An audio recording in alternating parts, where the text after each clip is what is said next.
sampai masanya Allah akan memperlihatkan orang zalim itu mati dalam yang sangat mengenaskan. Al-yauma, hari ini, nunajjika, kami selamatkan engkau bibadanika, dengan badanmu tidak mati dimakan cacing tanah. Al-yauma, hari ini, nunajjika, kami selamatkan engkau bibadanika, dengan badanmu tidak membusuk di Laut Merah. Hari ini dia terbujur kaku dalam Museum Tahrir Square di tepi sungai Nil, Kairo. Rambutnya berwarna keemasan, kulitnya kehitaman mengering ditelan masa, tapi dia tetap awet. Bagaimana membedakan dia Ramses II dengan mumi-mumi yang lain? Mana yang mumi yang mengejar Musa? Mana mumi yang tenggelam di Laut Merah? Subhanallah, Masya Allah, dalam paru-parunya ditemukan garam. Tidak mungkin masuk garam ke dalam paru-paru, karena ketika kita minum sambil bicara, ketika air masuk dalam saluran pernapasan, kita akan tersedak. Itu kuasa Allah. Tidak mungkin air gula, air garam masuk ke dalam paru-paru. Tapi Fir'aun mati dalam keadaan sangat mengenaskan dan menyakitkan. Falamma adrakahul gharaqu, ketika dia tenggelam di Laut Merah, air itu masuk ke lubang hidungnya, masuk ke telinganya, dan yang paling menyakitkan, masuk ke saluran pernapasannya. Dia tak bisa tersedak di dalam Laut Merah. Akhirnya garam itu masuk ke paru-parunya. Ketika dibuka oleh para pakar, inilah dia orang yang mati di Laut Merah. Allah tunjukkan signal, ada tanda-tanda bergaram paru-parunya. Paru-paru yang tidak bisa dimasuki air apapun karena kuasa Allah. Tapi musuh yang satu ini disakitkan dengan sakit yang luar biasa.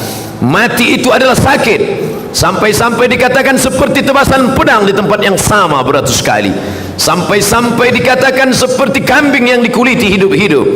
Tapi yang menyakitkan di atas sakit dialami oleh Fir'aun, maka dia merasakan kematian itu. Akhirnya yang berkuasa, yang zalim itu mati juga. Yang kaya mati, yang miskin mati, yang ganteng mati, yang jelek, yang buruk juga mati. Yang pernah berkuasa sehebat Fir'aun, hari ini tegak kekuasaannya dalam bentuk piramid, satu di antara 7 keajaiban dunia.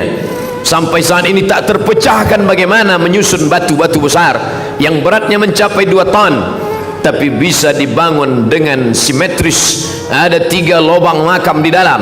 Bahkan ada yang ketika saat tertentu masuk cahaya matahari, ruang yang gelap dalam piramid terang benderang. Sungguh mereka pernah hidup dalam masa kejayaan. Tiang-tiangnya yang besar, mereka tidak membuat cor, mereka tidak membuat tiang dari semen, tapi bukit yang mereka pahat.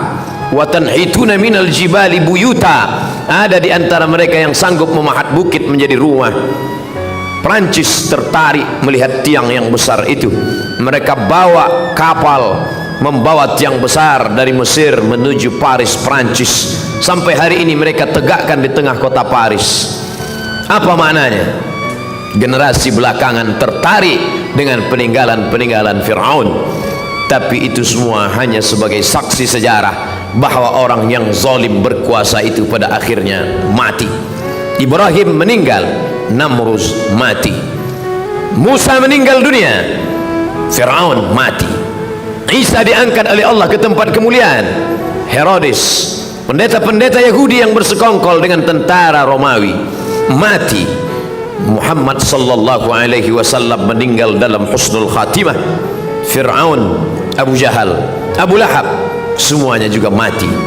Manusia mati meninggalkan nama. Binatang akan mati meninggalkan belang. Harimau mati meninggalkan belang. Gajah mati meninggalkan gading. Manusia mati meninggalkan nama. Nama yang baik atau nama yang buruk.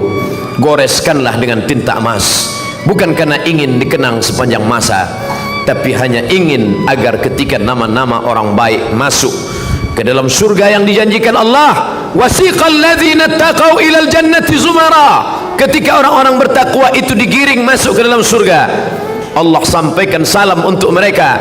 Malaikat membacakan salam itu, salamun qaulam mir rabbir rahim, selamat untuk kalian, bukan dari presiden, bukan dari gubernur, mir rabbir rahim, dari Rabb yang maha pengasih lagi maha penyayang.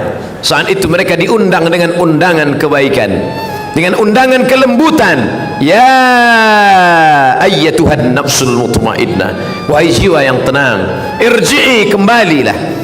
Hari ini kau berada di perantauan, sampai masanya kembali ke kampung halaman. Irji'i ila rabbiki, kembali kepada Tuhanmu. Radiyatan mardiyah, jiwamu dalam keadaan ridha, Allah pun ridha terhadap dirimu. Hari ini kau katakan raditu billahi rabba, aku ridha Allah sebagai Rabbku, wa bil islami dina, aku ridha Islam agamaku, wa bi Muhammadin nabiyya wa rasula, aku ridha Muhammad nabi dan rasulku, wa bil Qur'ani imama, aku ridha Quran sebagai pembimbing imam pemimpinku. Tapi Allah belum tentu ridha kepadamu.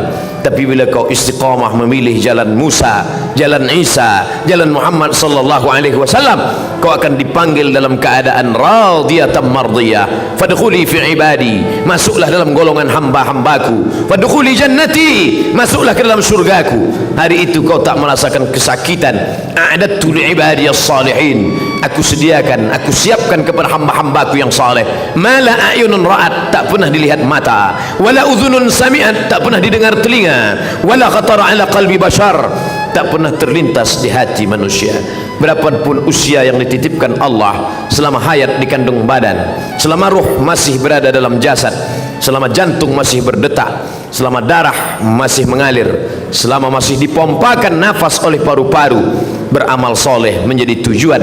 Tapi puncak dari segalanya adalah ilahi anta maqsudi, engkau yang ku maksud, bukan surgamu, bukan takut nerakamu. Ilahi anta maqsudi wa ridhaka matlubi, ridhamu yang ku cari. Karena ketika dapat ridha, surga sudah di tangan. Kalau masuk surga belum tentu memperoleh ridha. Allah bertanya kepada mereka yang di surga, "Madza turidun?" Apa yang kalian inginkan? Semua menjawab ridhaka. Maka kita meminta, Allahumma inna nas'aluka ridhaka wal jannah wa na'udzubika min sakhatika wan nar. Hidup mengikuti Firaun silakan, hidup ikut gaya Namrus tak ada larangan, hidup mau ikut gaya Abu Jahal, Abu Lahab silakan, tangan terbuka bebas. Semua akan diminta tanggung jawab. Tangan mencincang, bahu memikul. Mana yang berbuat, dia yang akan menerima resiko. Life is take risk, hidup adalah berani mengambil resiko. Isma sita, hidup sesukamu. Fa innaka mayyit, tapi ingat, kau akan jadi mayat, kau akan jadi bangkai. Tapi kau tidak selesai sekedar dijepit tanah. Kau punya roh yang akan diminta tanggung jawab di hadapan Allah. Kelak semua akan ditanya. Siapkanlah diri menjawab pertanyaan itu.